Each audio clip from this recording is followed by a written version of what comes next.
Let's get Jon Dahl up here. Jon is an old friend of mine. Old. A long-time friend. And so when I asked the RLT months and months back, what are your staff longing for? What are you hearing? What do they need? The issue of missional and student leaders came up strongly. And so that's sort of where this all started. And as we kicked around ideas of who could help us with that, John's name surfaced very quickly, and he said yes. So he has had a very effective ministry for a long time at the University of Wisconsin-Madison, and we're just grateful that he could come, and now we can pray for him, and we're not going to take any more of his time as he starts his first program. So pray with me.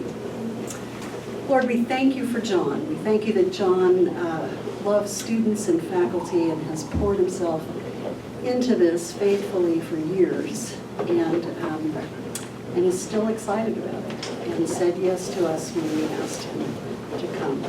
Thank you for his heart, for his spirit, for his sharp mind.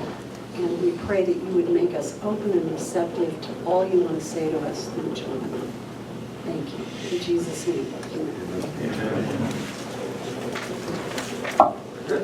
It does work. That's cool. All right.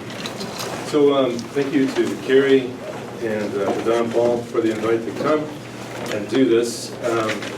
I don't do these things, actually. I say no to these things reflexively. That's because I've got other things to do. I love being in my university with my people and traveling and going places. This doesn't actually appeal to me all that much. But when Carrie gave me the invite, I thought about that, and I thought, well, that's Don Paul and his crew. And I really like that crew. Me and the rest of the other people around the country, we pay attention to who's on whose team here, that kind of thing. And I really enjoy you guys when we see each other at Mundelein. And other staff remark on that too. You guys have a vibe and a way of doing community together and teamness that the rest of us notice. So from Carrie, who I've known forever, and to this team, which I like, and I thought, this is actually going to put me in a part of the country I've never been to. I've never been to Tennessee, never been to Virginia, never been to North Carolina. And I've heard about it for years and seen the pictures, and I thought, well, okay, I got to do this, and I'm not going to fly over it, I'm going to try it.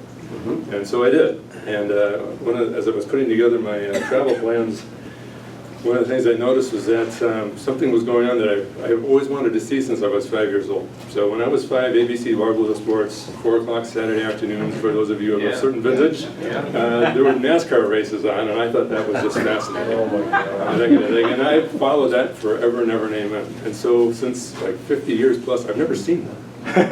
And in northern Kentucky, Sparta, Kentucky, the Kentucky 400 was going on this past weekend, and I thought, I'm going to drive through this and go see one. And so I did. Paid my exorbitant ticket fee to get in, sat in the cheap seats, and I had a ball. Here's one of the things that stood out to me. Besides the beautiful country, and really a very, very kind, generous people I've met along the way, the thing that really stood out to me from that race, more than the race itself, was the people and how they conducted themselves. Now, it's true to say that I sat in the cheap seats, and these people have been drinking way too much for way too much part of the day. The race didn't start till 7:30 that night. So during the driver's introductions, when their guy came up, they were all cheering and laughing, trying to get their attention from a half mile away. It was just kind of hysterical. But then when the people that they didn't like showed up, you wouldn't believe the salutes. And it happened every lap as they went by. You could see the hand salutes as it just happened for 400 laps. Like, you ever going to get tired of this? No. But here's the thing that really stood out to me. There was an invocation, which we don't hear that a lot in terms of where I go. There was an invocation that went on for quite some time, and when the pastor said, "Amen," 45,000 people replied in kind. Amen. That's right. And I was stunned. Wow! I've never been in a crowd that did that before. That was pretty cool. So that was my introduction to crossing the border into Kentucky. I've been impressed with everything. All the people I've met, the things I've seen has been really cool. All right, so here's one of the things I'm also aware of as I said yes to this invitation, and that is that if we work with graduate students, we run into this all the time, and they always talk about the imposter syndrome. You guys are familiar with this, right? They feel like, are you sure I didn't get in a mistake? I don't think I belong here. Everybody else around me is smarter, deeper, faster. I don't think I belong here. And as I said yes to Carrie and I started thinking about what I was going to do, I came down with a bad case of imposter syndrome. It's like, there are people in this room who have been at this longer than I have, who are demonstrably more successful, turn out people that are deeper, faster, smarter than me, and my students. I should be studying at their feet, really, honestly. And there are other people in this room who may not have done it as long, but are younger, smarter, deeper, faster, have things figured out about how to reach different constituencies on the campus that are in my blind spot. I don't know how to do what you know how to do. I should be sitting at your feet. So, in spite of all that, I said yes, and so you're going to get what I got. All right, so here's a picture of the family. You need to know a little bit about this. So the French have a saying that you are the sum of the people you have met and your experiences. And that is certainly true in my own case as I think of it. It's not entirely true, but it is mostly true that I am the sum of my experiences and the people I spend my time with, most emphatically my family. So in order of how long I have known them, this is my son Eric. He's now 21 years old, a junior at UW La Crosse. He is up to his eyeballs in InterVarsity ministry, which I'm proud of him. He's walking with Jesus, and I'm just really, really grateful for that. I've known him for 21 years. This is my wife Julie, and she and I will be married 14 years come November. And this is our son Hans. He's 12. And he is the son between Julie and I. Eric's mom was my wife, Debbie, who was an amazing, amazing woman, who I cannot talk about much, other than to say she's not with us, but someday I will introduce you all to her on that day. And I am really looking forward to that day. But yeah, so Eric was 5 years old when his mom died. And Julie came into our life, and we married at 7, or we married when he was 7, there we go. And Hans came along 11 months later. So after 1 year of marriage, my wife was now the mother of 2, one now 8-year-old and one newborn. And so her life got completely turned upside down. Julie is works at the University of Wisconsin. She did a PhD in Spanish and Portuguese. She was not my student, by the way. To make that clear, she was never my student. But she did a PhD in Spanish and Portuguese, and we've traveled all over the Iberian Peninsula on the back of her research and teaching, that kind of stuff, which is really fun. And so we get to do life together. The boys, their first religion is Christianity, their second religion is soccer. He plays for his university. He plays every day and just wears out a soccer ball at least every 9 months or so. He's got to keep buying him balls and shoes and just keep them going. So and we live fairly close to the university, about a mile away from the stadium, and we bought our house where we bought it so that we could do campus ministry and students could walk it, bike it, bus it, and get there pretty soon. So that's me. That part of it. I should say too, and this is important in terms of what I'll present later, is that my background is in agronomy and engineering. That's what I actually know how to do. That's what I was trained to do, and I had a really good career in, working for the USDA as an agronomist engineer. I made an honest living back in the day that way, and I loved it. I felt like I was doing the Lord's work, working with landowners, trying to take better care of the earth, and it was great. My golf game, a couple nights a week, was going to the university and working with the InterVarsity students and starting a chapter at the university I was at, UW La Crosse, where my son is now a student. And I was a volunteer. I was the 2030 sort of thing back in 19 whatever it was, that sort of thing. But there wasn't enough staff to go around, so they contacted me, would you be willing to work with these students? The answer was yes, I would. And so we grew a chapter from 5 to about 60 in the space of 4 years. And it was really fun, and I got to do that as a volunteer. And to this day, I will say being a volunteer is the best gig in InterVarsity. You get to do all the fun stuff. You don't have to raise any money, and you don't have to go to any meetings you don't want to. That is a boss job description. Right? I think I don't realize that. Preach it, John. Amen. I should say too, before I move on to this, you'll notice that my wife Julie is stunning. And she's also much younger than I am. She's 12 years younger. And so when we show up together at stuff and people don't know who we are, I can see what's going on. I'm looking at me, I'm looking at her, I'm looking back to me, and I can see what's going on. They're thinking either he is very rich or she was very desperate. I am neither rich, and she would say she wasn't desperate. Not at all. That's what she tells me when I believe her. All right. So you can just keep that up there for the time being. When it comes to these meetings like this, one of the things that I have been to a bazillion of these things, and I get weary, I have to admit, of outside experts coming in and telling me how to do my job. We bring in people who have expertise in some field or another, and then they try to make a bridge between their expertise and what I do, and then they try to tell me how to do it. And it's like, you know, until you have been on campus, tried to build a campus ministry for 10 years, after you've done that and done it successfully, then come talk to me about it. You know, I'm happy to hear about your expertise, but please don't tell me how to do my job. That's how it feels to me. Or they have some issue they really care about, and they're really good on that issue, and that's the one thing that they do, and they want me to take up their cause. And it's like, well, I like what you're talking about, I think it's important, but what out of my job would you like me to subtract so I can add the thing you're talking about? Again, I weary of those kinds of conversations.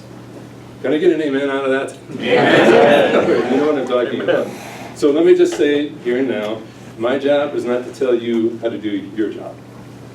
My job is very specifically contextualized at a specific university with a specific set of issues and people and dynamics. And that's what I spend every day in, and I absolutely love it. I really enjoy doing what I do. You have specific contexts and peoples and universities that span the range from R1s down to community colleges, from huge schools to small schools. The nature of your fellowships are all very different, so please don't hear me up here telling you how you ought to do what you're doing. My job, as I understand it from Carrie, and I've been given a brief to try to describe what I do and why I do it, and how I do it, and hopefully that's generative in terms of starting conversations for us at your tables and in teams about, well, okay, if that's how he does it, why wouldn't that, could that ever work at our place? Here's why it will never work. Here's what we do. Actually, and what I would love to do is hear from you about how you get the job done. Because there's lots of ways to skin in this cat. And I have figured out a few things, and hopefully it'll be helpful for you as well. All right, one other thing I should say is that this is me, this may be too much me, is that when I come to these things, I'm always aware of the opportunity cost of being at these things. If you study economics, you know, opportunity cost is a thing that you're missing out on while you're here. And I always feel the opportunity cost of that very keenly. There's a lot of things back at home I really love doing. And if I come to these things, then I don't get to do those things. And so if you're feeling that, believe me, I feel your pain. But I hope that this is really worth it in terms of our spending some time together.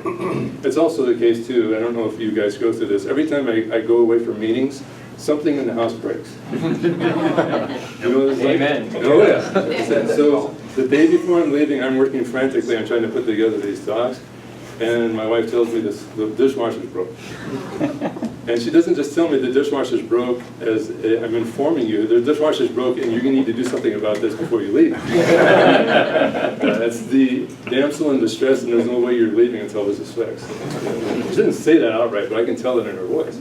And so it's like, well, I cannot go out and buy one of these things. By the way, it's an 18-year-old dishwasher, it probably should get replaced.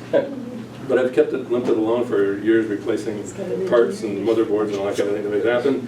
So I thought, okay, I can't buy a new one, let me take it apart. I had it in pieces on the kitchen floor, and I found out what was wrong with it, at least I think I did. And I took it all apart, got it all cleaned up, replaced what I needed to replace, and it worked. No comment. Yeah, but you guys know what this feels like, right? You're trying to take off and come to these things, and there's always things at home that are going wrong on you, and you got to make that happen. So anyway, I understand how that works. I want to say too, just to reiterate, that I know I'm in a room of high-speed people who are experts on their campuses. And I respect that, and I want to know what you know about how we do our jobs. All right. Let me say too, that training the things that we're doing right now can fall into a couple of traps. One is that I can present an idealized picture of what I do, and we come to these things, actually, but the more likely thing of what's happening is that particularly if you're new, is that you hear different people say things at these tables and you think, oh my, that was really profound. And then you hang out with each other and you think, wow, that person's really deep. And you hang out some more with these people and you think, wow, she's really, really cool. And so what we do is we end up putting together a composite, idealized picture of what a staff person should look like. And we realize we don't fit the composite. I'm not sure I belong here because these people have so much got things figured out that I'll never figure out in quite the same way. And let me just say, nobody matches that composite. There's none of us that have us all figured out. And so let's just put that one to rest and be in a position, posture of learning from each other along the way. I just happen to be standing up here very much. I want to not pretend we've got it all together, and let's underline the fact that we've all got things we could do better. We all have blind spots that we need each other to help fill in and to see and move on. Another thing that we do, and this happens routinely, I think, is that we listen to what a person is saying from the front, and we can either think, wow, I should do that, I should do that, I really should be doing that too. Actually, there's like items 4, 5, and 6, I should be doing all of that sort of thing. And if you hear me saying that kind of stuff, making not just descriptive claims about what I do, but normative claims about you should do it that way, please don't hear them that way. They're not normative claims, they're descriptive. Secondly, and here's what I end up doing, is I think my situation is so unique, and I too am so unique, that nothing anybody presents from the front has any purchase on me. I was like, oh yeah, that'd never work. No, that would never fly with my people. No, I don't think I can learn anything from this person. No, is this the height of arrogance? To think that there isn't anything I could possibly learn from somebody else along the way? I mean, that's just plain stupid, really, and arrogant. So please, let's not adopt that posture either. Okay. And then lastly, let me say that one of the things I find frustrating when I'm at these things is that we have people from the front trying to answer questions I'm not asking. What I really want to do is have a group discussion where we really are answering the questions that each of us bring to the table in terms of how do I do my job and how do I do it better. There are things I need to figure out, and there are people in this room who can help me get there. All right, next slide. All right, so here's the big question. How do we identify, recruit, and train leaders for the work? Does that sound like the question you're asking yourself? If the answer is no, maybe you're in the wrong. I hope we are all thinking about this one. Okay, next one. Here's the 3 talks I've got planned for you. One is, what kind of leader are you, and how did you get there? The second is, how do we go about doing our work of growing leaders? And then the third is, what kind of leaders does the world need? So starting with you, going to the group of leaders you have, and then thinking more broadly about what is the kind of leaders that we actually need to be producing. If this world's got lots of problems, how do we be part of the solution to what's going on in this world? Okay, next slide, please. All right, so I asked I was talking to my friends about this, current leaders, former leaders, about talking to you guys, and they all had ideas. Well, why don't you do this? Remember how you used to talk about such and such? Or remember when we did that training and you said, I was like, yeah, I do. Well, actually, no, I don't remember saying that, but that sounded really profound. That's pretty cool. So anyway, one of my friends, his name's Tom, later on sent me an email, and this is what he wrote down, and it is Dahl's victim of inquiry, which I actually do remember saying something like this. The boundaries of our knowledge isn't bounded by the answers we know, but rather by the questions we ask. Our students are all about coming up with the right answers. And they're really good at it, by the way, particularly if they're in the STEM fields. There is generally one right answer to the particular questions that they're asking, if you're dealing with biochemistry or math or whatever. But I hammer on them about the ideas that what you really need is an inquiring mind and an attitude of humility to keep asking, what's the better question that I could be bringing to the table? How do I do my job better? It's never enough to have succeeded at something and doing it this way. There's ways of always tinkering with it, tweaking it. How do I do this better? Is there some revolution that we need to undergo to make this happen and do it better? All right, next one. My friend Tom also included not only Dahl's Victim of Inquiry, but he included this one as well, which I can't keep you from reading it. But you need to know that when he and I were meeting as students to staff, he's one of those geniuses that could have gone in about half different directions in terms of his fields of what he could do. And he came to me one day after another failed romantic relationship, and which he felt really, really keenly. And he said, all my life, I have capitalized on getting all the test questions right. And I keep getting all the life questions wrong. And then inside that there was a plea. Can you help me figure out how to get the life questions right? And so he came up with this. It is common to think that life is about getting the right answers. That's how he approached it when he was young and more mature. However, asking the right questions proves to be more important than getting the right answers. And so that's when Tom, who's now in his 50s, no joke. I've been at this for 30 years total. Tom was an early student. And now he is, sadly, contracted an aggressive form of Parkinson's disease, has had to retire, is now an adjunct at UC Davis, and spending the rest of his maybe 3 to 5 years adjuncting at Davis and really enjoying it and loving it. But it's people like that we invest in who remind us, here's what you did, here's what you said, here's what our community together bought into that was life-changing. So I'm really glad I said yes to this invitation, if only to hear from my friends who we have this long-term relationship with and hearing back from them. And let me just park there for a second to say, it's one of those things that we get to do that I think is the reason why we have the best jobs in the world. And that is we get to work with these outstandingly cool, young people who are idealistic and have ideas about changing the world and changing the field and all that kind of stuff. But if you do it for a long enough period of time, you also get to have this apostolic relationship of people who you got to know in that frame of that time frame of their life, who are now in their 30s and 40s, and then now, in my case, into their 50s. And if you have that apostolic relationship with them, the kinds of questions that you get now have to do with marriage, kids, career.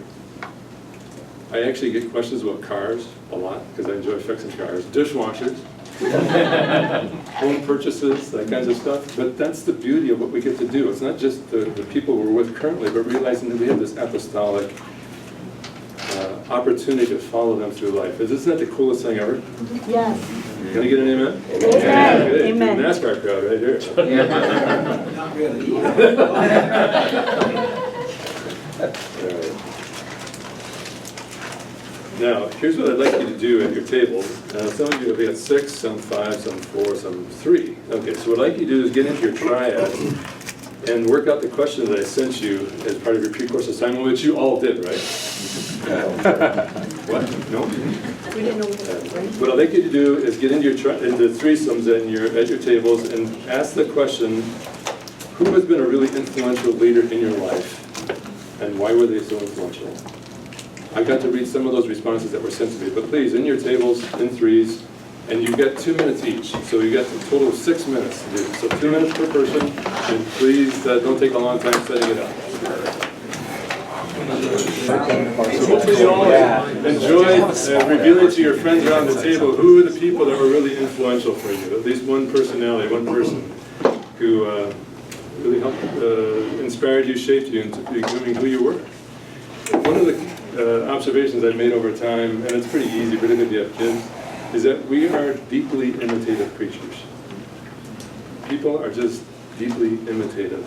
We learn how to do life and negotiate life by watching the people around us, particularly the people who are older, particularly the people that love us the most.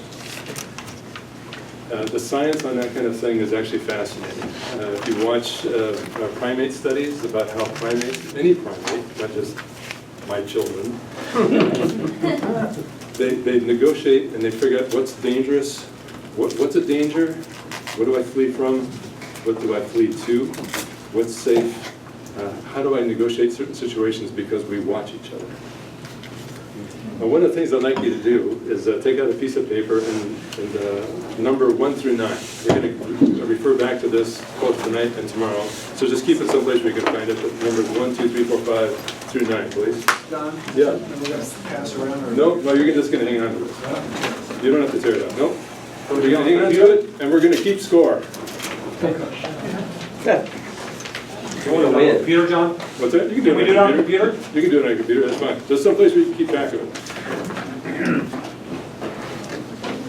So one of the things that we all know, at least I think we know, that we are deeply imitative creatures. We also know, if we're humble enough, that we realize we don't generate ourselves, and that is we stand on the shoulders of the people that go before us. And in fact, in InterVarsity, we stand on the shoulders of giants.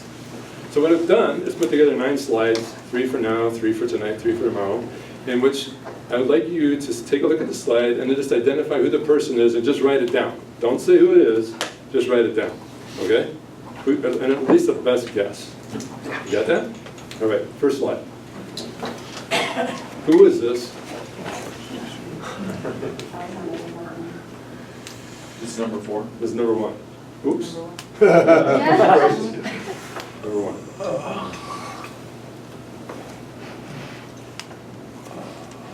Got your answer? Okay. Who knows who that is? Dietrich Bonhoeffer? What'd you say again? Is it Stacy Woods? Yes, it is. Stacey Woods. That's right. Who is Stacey Woods? Found up University. That's right. Canadian InterVarsity and U.S. InterVarsity. Yes. Our first and only general secretary. That's right. Yes. Post-World War II, there was a whole generation of leaders that were formed, came up together, the greatest generation, so to speak.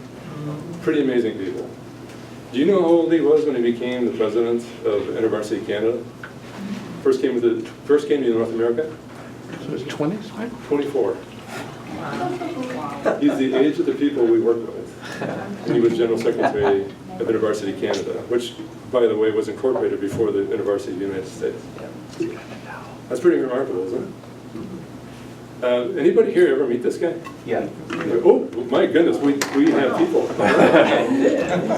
What kind of a leader was he?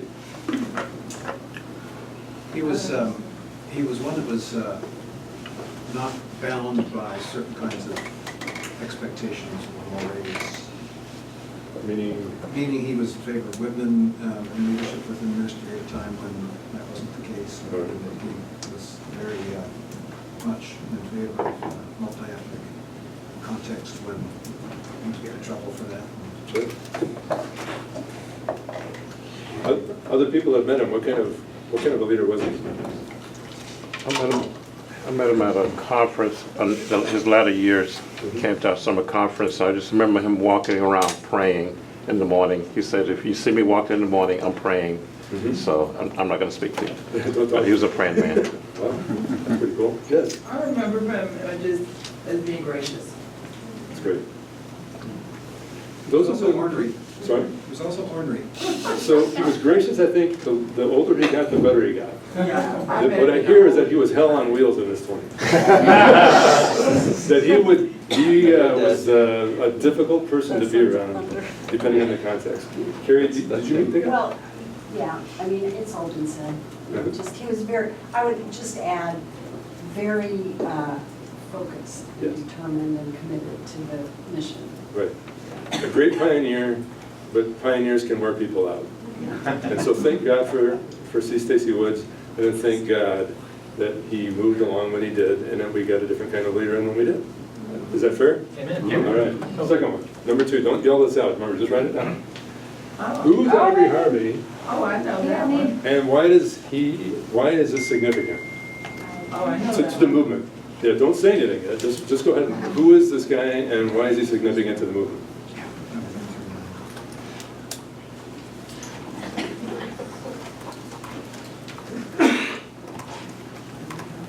Got your answer? Yeah, I know that one. All right, who's Aubrey Harvey and what is He's it? counted as they always taught us he was the first black staffer in a varsity. But now they're saying there's one other guy That's right. who came before him, but it was the conditions were so bad that he couldn't stay. All right. Yeah.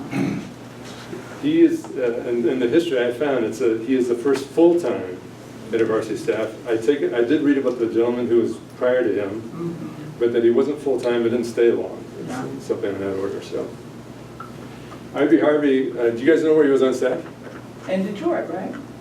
Atlanta. Atlanta. No, Bruce Bentley was on staff in Atlanta. What do I have it in my notes? I had it that he was in the southeast. Oh, okay, That's what I have in my notes anyway. okay. What's significant about this in part is that there was a Southern board member who's part of InterVarsity's board who wanted him to be referred to as the Negro staff worker. And C. Stacy Woods in the board minutes said, if there is no way my senior staff will go for it, they will resign en masse if you try to pin that on him. He is going to be called an InterVarsity campus staff worker. And that's in the board minutes, which are generally deathless reading, but that was actually our first full-time African-American staff worker. Pretty cool. Third one. That's a poor picture, I know. If I showed you a more contemporary one, you'd figure it out right away. And I thought maybe I'd make this a little harder on you. Who is this? Welcome back, Cotter. That's exactly what I was thinking. It's Gabe Kaplan with the same jacket. If you're in the old TV, Welcome Back, Cotter was. He and I were in the same ONS class way back in the day. So to give you a little perspective. If I showed you a contemporary picture, you'd be like, this is easy. Okay, you got your number 3 written down? Do you think it could be? All right. Anybody know who this is? Is it Rudy? No. Is it Bob Friday? No. Bob would get a kick out of that. No. Barney Ford? No, but that would be. It's even funnier than Pete Hammond. No. If he was on your, so, I'm forgetting his name right now because I'm old, LaFace. Yes, that's it. Yeah. Orlando Crespo. Yes, Orlando Crespo. Oh. That's Orlando. Orlando Crespo. That's right. Oh, are you serious? Orlando Crespo. He's InterVarsity's director of LaFay, Latin American Ministry. Another pioneer. Again, trying to open up new ground. New constituencies, new students, new ways of seeing things and doing things along the way. Very good. These are the shoulders of the people on whom we stand and make things happen. Okay, you can switch back to the one, two. All right, next slide. Okay, so when it comes to the question at hand, there's about 100 different ways of slicing this up. And this is one I just happened to land on because I rather like this sort of taxonomy. And if you've taken Philosophy 101, which I did not, you probably encountered Aristotle's writing. But Aristotle in writing about rhetoric, in terms of what does it mean to be a really persuasive rhetor? How do you be a great speaker that can convince people and move people to action? He said that there are 3 things that you need to have. One is logos, second is ethos, the third is pathos. So ethos, just basically, logos, it's reason, it's wisdom, it's understanding. Do you evidence real wisdom and understanding as a speaker? Do you really know what it is that you're talking about, or are you faking your way through it? Sad to say, a lot of people in our political class are really good at trying to fake their way through things.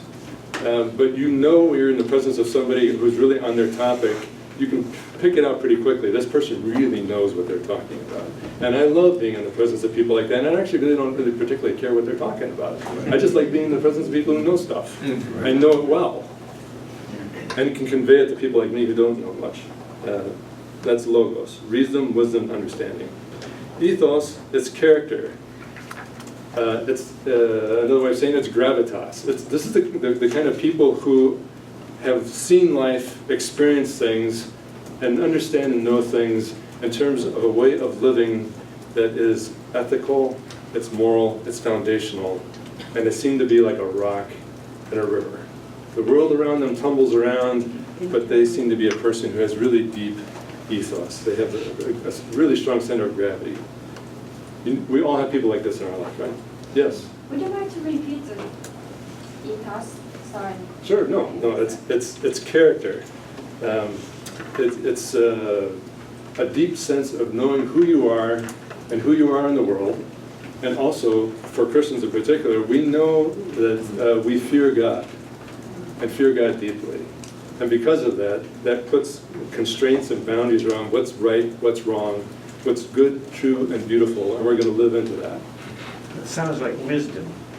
That would be another way of describing wisdom, as I have heard through Greek. That's what I think. Integrity. Integrity would be a good word as well. Oh, Sure. discerning heart, that's. Sorry? Go to have like that person have discerning heart? Yes. Discerning heart. Mm-hmm. Strong sense of gratitude. Okay. And then third, it's pathos. It's the emotions, it's sympathies, it's experience, especially with suffering.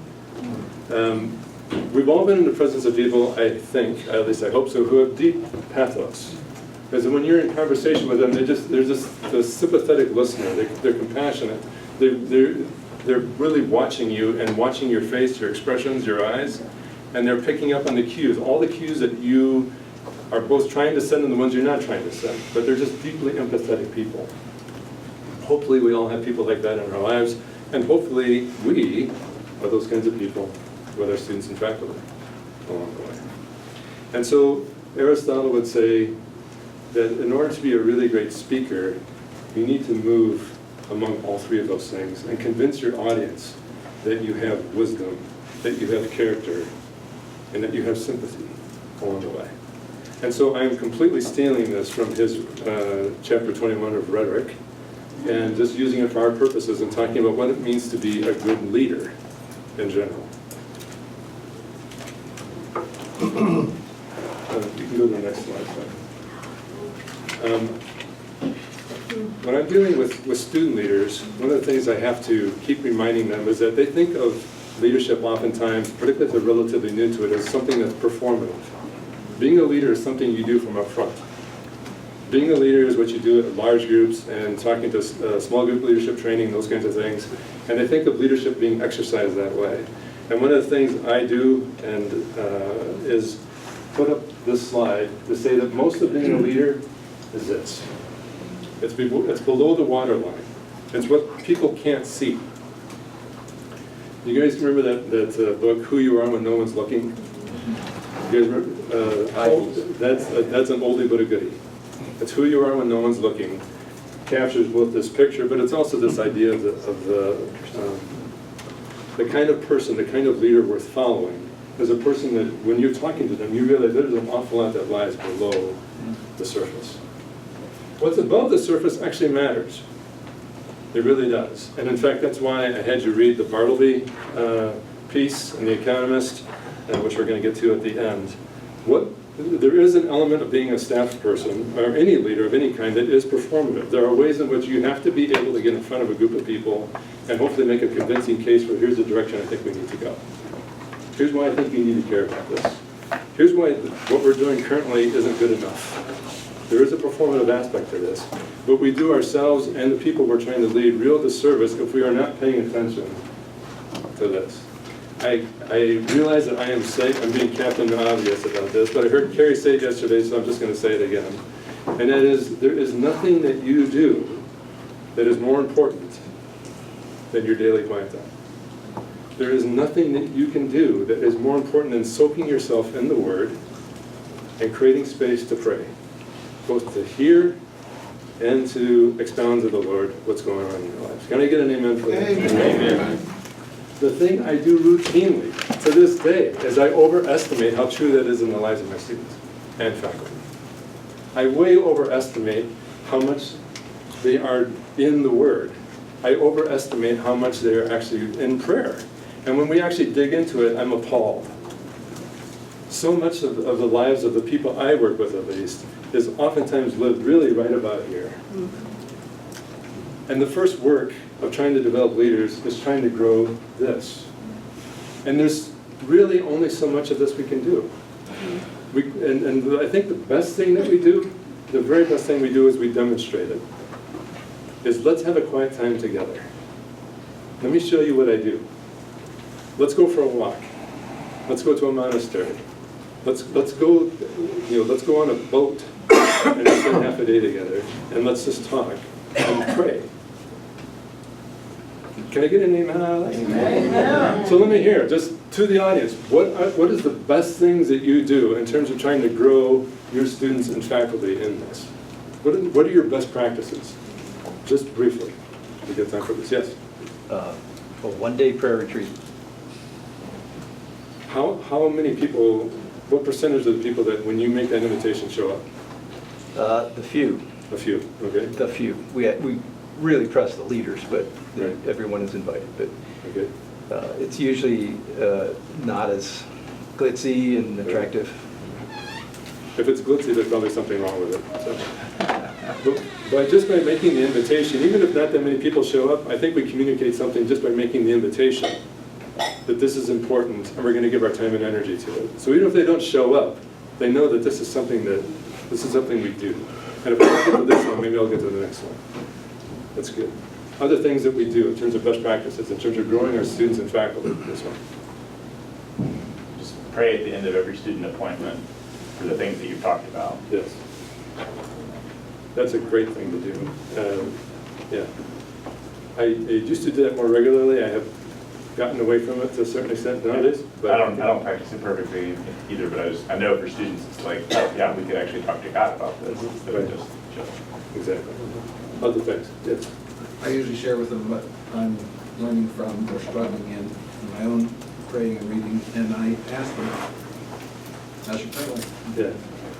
If they haven't been having one, they usually, in fact, admit it and Right. start talking about that and work on how to, build that into their schedule, or if they're doing it, talk about what they're learning. That's right. Amen. I'll get you in just a second, Alicia. The thing that I have found most helpful that way that Kevin just said is when I share my own struggles. What I found routinely is that students and faculty learn best from my failures. It's not my successes that impress them. It's not when things are going great and I explain it and they're like moved to say, well, I need to do that too. It's when I express where I'm struggling and where it's difficult that I find most resonance. What I've learned to do with faculty, by the way, and this is related but different, and that is to say when the faculty come to speak, I say, could you please talk about where you have really screwed up in life? Where you've made a mess of it, either personally or professionally. And because it is, students will sit on the edge of their chairs and hang on their words when they describe where they've messed up. Faculty are really good at projecting competence, skill, I am the bomb in my field. They're really good at that kind of thing. In Christian circles, we should be better than that and know that we're not all the bomb. And in fact, we are deeply flawed creatures. If we have a healthy Augustinian sense of sin, we know that we are all messed up in need of a Savior, and can we please get to that level of discourse? And I find faculty petrified, oftentimes, to go to that place with grad students. They're more likely to do that with each other. But even then, it's reluctantly, only if they've known each other for quite a while, it seems like. But that's my experience. I'm going to get to Felicia in just a second. Yeah. My experience with faculty is that they don't think they're the bomb. I mean, even though they're considered eminent scholars and all this stuff, they are, in a sense, humble. They recognize that they've been given opportunities and they've been at the right place at the right time and all these kind of things. But the thing that I find is that they are hesitant to come together because they feel like they're not Mother Teresa, So what has been helpful for me is to use books like this one, Teach Us to Pray, or Finding Calcutta, which is about Mother Teresa, about vocational stewardship. And I will take a year and a half, if I have to go through the book. And I use it as an excuse because they're like, oh, we're just reading a book, So the guard is down, but it gives me a platform that we could explore, our prayer life, different verses, and the call that we have in our different disciplines, that it could be sacred. And so it's a springboard to do Bible study and to have the hard conversations. Great. So. I like that. Your people sound healthier than my people. Please, you get the last word. I ask people how can I pray for you, and a lot of times they'll ask me how they can pray for me. And then I find that next time I meet them, they'll ask me, well, how did that go? And that helps them to see if God answered prayer or there's been movement, so it kind of mutually encourages That's great. each other. That's good, I like that a lot. Okay, so just a few practical tips, and we're going to move on to the Bartleby article at the end. One is that when it comes to the logo side, one of the things that we all know, right, is that we're never going to be experts in the things that our students and faculty are experts in. We are never going to know as much biochemistry or sociology or math or philosophy as they do. But what you can be an expert in my experience, is that you can be an expert in scripture and theology and ethics. Because they generally just do not have the time and space to get into that in a really deep way, and hopefully, as university staff, we do. So if we are soaking ourselves into the Word, and are doing our reading in terms of hopefully exposing ourselves to good theology, we can bring things to bear in terms of the integration aspects of their life. We can ask them the kinds of questions that their colleagues will never get to, in terms of things that are actually really important and really matter along the way. So we will never know what they know about the specifics of their fields, but we can know things about the integrative aspects of how do you integrate that into your life. What are the implications of your research on your faith? What are the implications of your faith on your research? Does it matter that your money is coming through DARPA? Who's going to use your research and to what end? There are oftentimes very relevant ethical questions that come out of their research. Where's this going? Why did you get into that in the first place? Can you say what DARPA is? Oh, I'm sorry. Department of, you guys familiar? It's Defense, Department of Defense spending, but it's oftentimes on things that are cutting edge in terms of technology. So if you're trying to create a better soldier, are there ways that you could create an enhanced human to do it? And that is by subcutaneous microchips, that kinds of stuff, things that interact with vision, capacity to absorb pain. Are there pharmacological things that you can do to make a soldier that doesn't wear out after 24 hours? I have students who work for DARPA. And when they were on campus, that was where we went with the conversations. Are you sure you want to do this? There's just a host. That's a pretty strong one, but there are a host of other sorts of relevant questions that we can become expert on with our students and with our faculty. And I think they look to us to be the kind of people that will ask them the good questions. Yeah. Again, it goes back to Dahl's dictum of inquiry, helping them to ask good questions about why am I doing what I'm doing, and to what end. Family is a big deal, you know, like, I've had situations where faculty haven't mourned the loss of a child, you know, where faculty who has mocked me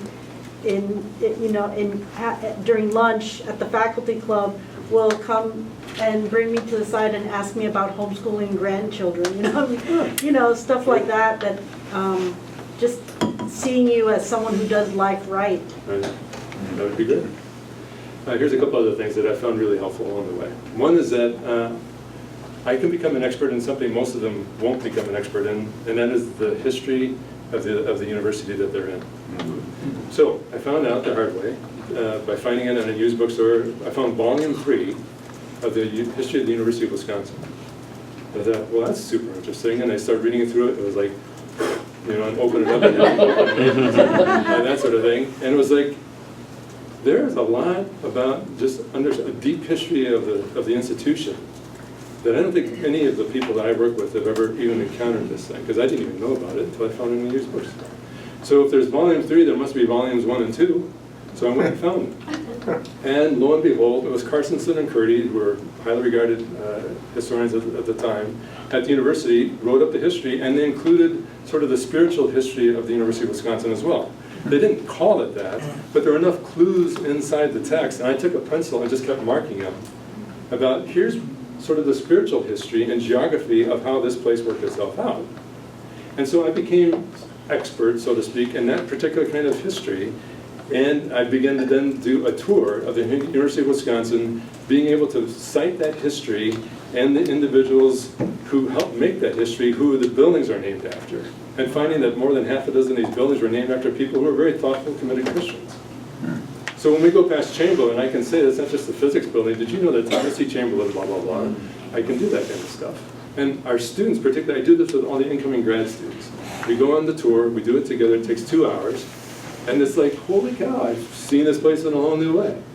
We can become experts that way, but it takes some digging and some work to do it. But you can do that, which is actually really fun.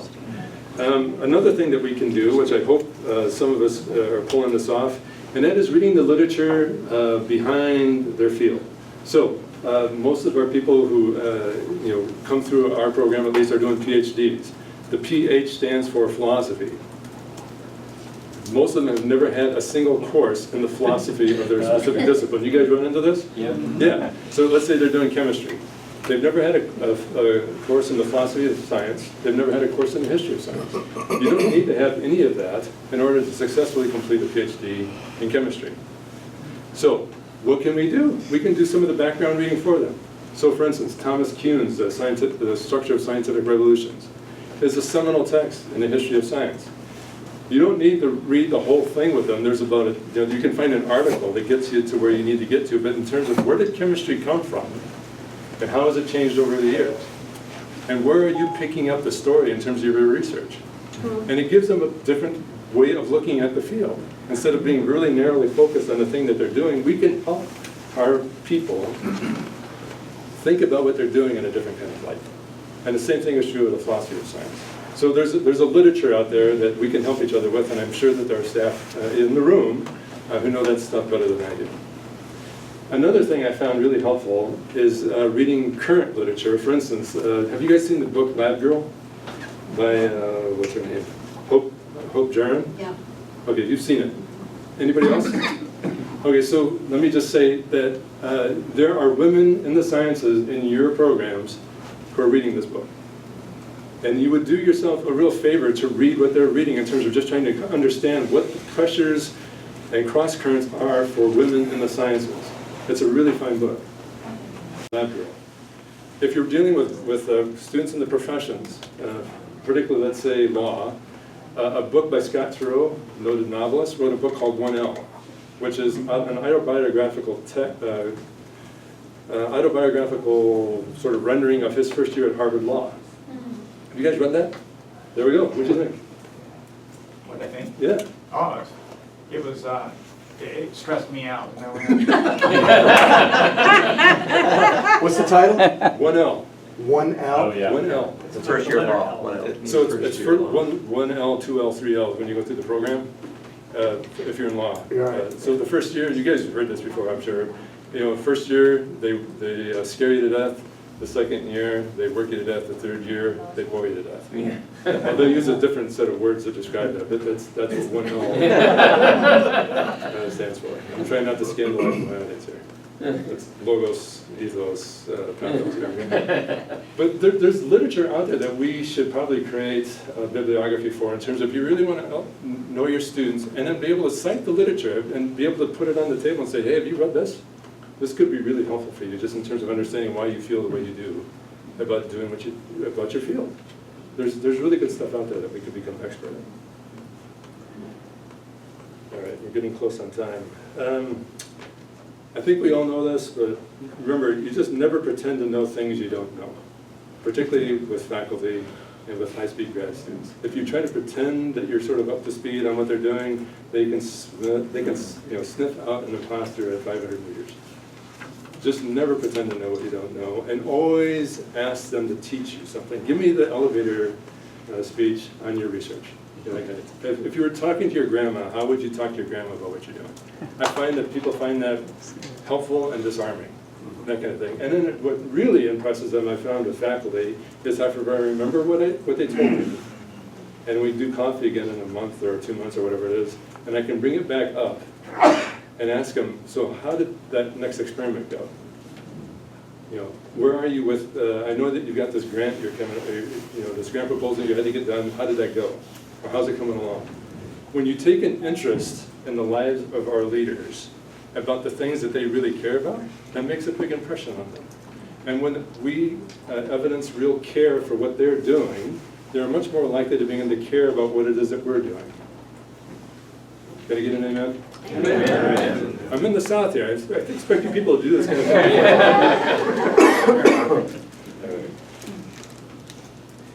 Well, Presbyterians and Anglicans, so they don't. Yeah. It has to be written in the liturgy. Oh, that's it, okay, okay. Yeah, maybe I should do the slide up there, okay. Well, I'm Lutheran, and Lutherans, when they really strongly agree with you, they will do this. Yeah. I'm not kidding. If they really disagree with you, they'll be like, that's all you get or not. John, I just want to say, I want to say amen, but I'm so conditioned to see someone like you not wanting me to say amen. I just want to put that out there. I'm trying to give you freedom. I know. Let me say this, I think this is actually a really important piece of the puzzle. I want to make sure I get this on the table, and we can talk about it at some point. And that is, when I came on staff, I was 29 years old. I'd come out of this career working for the USDA. And when I came on staff, it was mostly with young women at the time who made up the 5 students that we started with. I was a volunteer. And I realized that there were dynamics in terms of this relationship that I had to be really careful about. I was and then as I came on staff 6 years later, full-time. At the beginning, I was the cool older brother for whom some of the women found me more interesting than they should have. And I had to be really careful how I handled that. But when it comes to the logos, ethos, pathos things, there were choices I had to make sure that I was good on ethos. That I don't have to be careful about anymore. Let's just be kind and put it that way, okay? I am not in that category of something that they're going to be overly interested in. Yes, Maria. As a staff spouse, I disagree with that because there have been examples of people accusing somebody of any age things, and so like I've told Kevin, like, you know, sometimes we have this Bible study. If only the woman shows up, you go to a coffee place or somewhere public, or you don't have it. I mean, I trust them, I trust him, but I'm sorry, there are examples of people making accusations, so you have to be aware.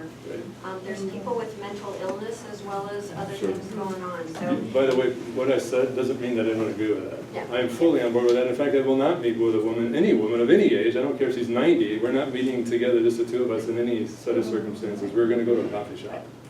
That kind of thing. So that's a really good example. But I was going to say, yeah. You still might be found attractive. Well, thank you, Maria. You're a young.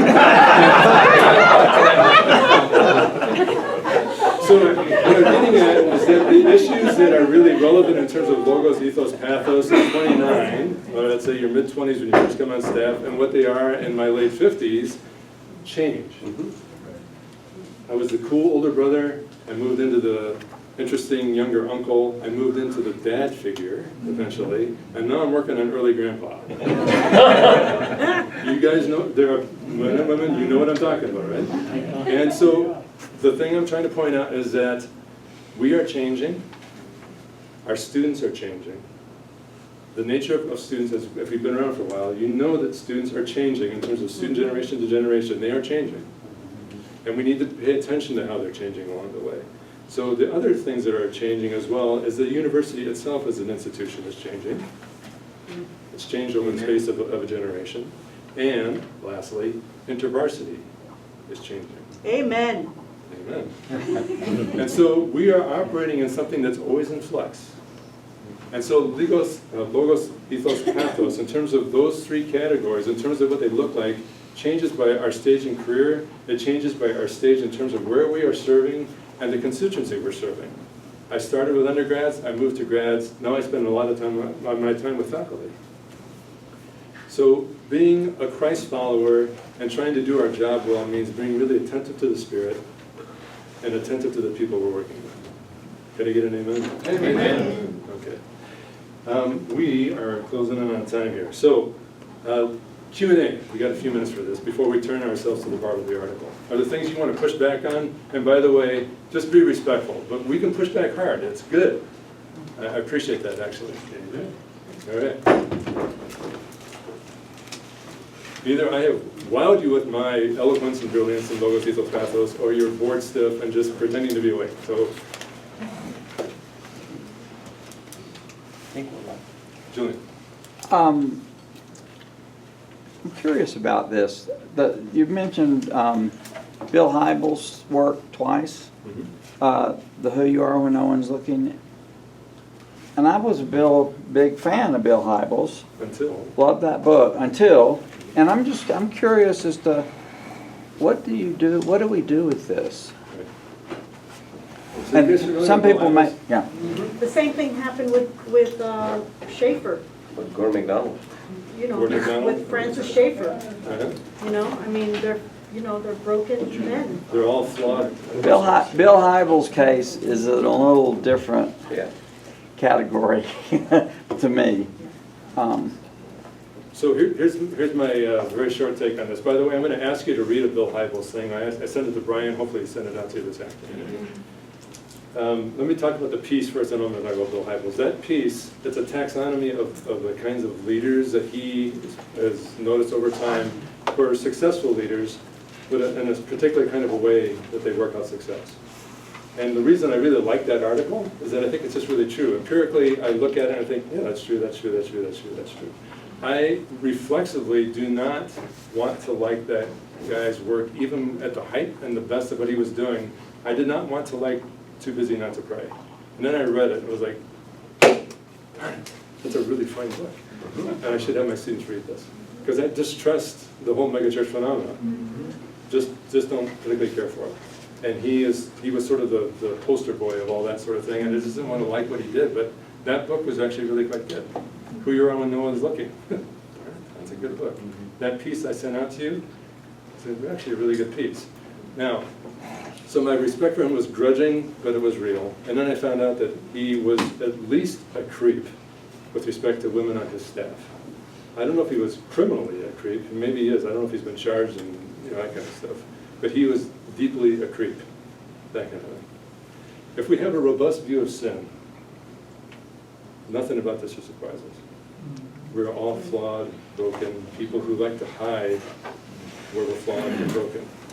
If we go back in time, there are too many examples, too numerous to list, of people who are similarly or broken or worse, including Augustine. If you look at how he treated women, particularly his consort, and what he did to her, it's reprehensible. Going back further, if you look at David, love his Psalms. But if you think about what he did, seduced his neighbor, had her husband killed, his own offspring died as a result of his sin, that sort of thing. And yet, somehow, he is a man after God's own heart. Going further back, Moses, do you see how what he did to his wife along the way? How he treated her, the situations he put her in? It's reprehensible. And yet, somehow, he was a friend of God. Pardon me, that was Abraham, not Moses. Yeah, sorry. Abraham. I was told, one of the things that sometimes their misbehavior and their sin proves their point. I mean, so I would say Hybels would probably say, who you are when no one's looking is true. Yes. And I didn't live up to what the reality that I had described in that book. Yep. McDonald says the same thing in Ordering Your Private World. Right. You know, that period where he was in an adulterous was a time where he wasn't ordering his private world. Right. What he wrote is true, and I didn't follow what I wrote. And Right. I think it doesn't disprove the value of Sure. So their contribution at the time that they wrote it, yeah. All have sinned and fall short of the glory of God. That's right. So, in the time we have remaining, which isn't much, sorry. Tim, can you bring up a slide for me, please? The next one.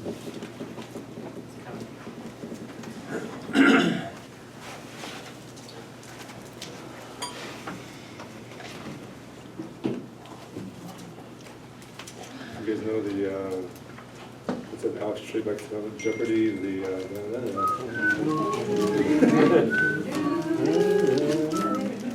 was We didn't see it. Oh, that was, there's Steve. We got people here who will cheat, I know that. You are when no one's looking. Who's that person? There we go, next one. All right, we're gonna forego the Bartleby thing, other than to say, I'm gonna tell you this, and I want you to go to your small groups briefly, is that the Bartleby article, this kind of stuff is thick on the ground. It's 2 pages, it's in The Economist, it's a highly respected journal. It's really well written if you take the time to read it. And he goes and describes a current situation happening in English politics, in which he comes up with his own taxonomy of what makes an effective leader. And if you look at, pay attention and underline it, it's charisma, competence, and character.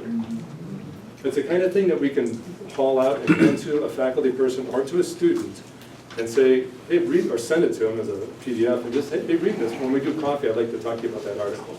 They'll look at the length and say, I can read this.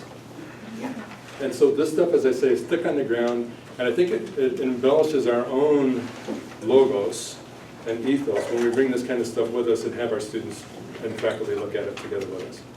All right, here's what I'd like you to do on your little triad that you guys ran before, is you each identified who was really a key influential leader in your life. What is it in Aristotle's taxonomy did they lead with? Did they lead with logos? Did they lead with pathos? Or did they lead with you know what? Of those 3, what do you think your students and faculty would say you are your strongest suits? And then thirdly, which of these 3 do you feel like you most need to grow deeper in? And then how are you going to achieve that? And then lastly, pray. So you have, what, 90 seconds? Yes, go ahead. It'll take just a couple minutes beyond the 3:30.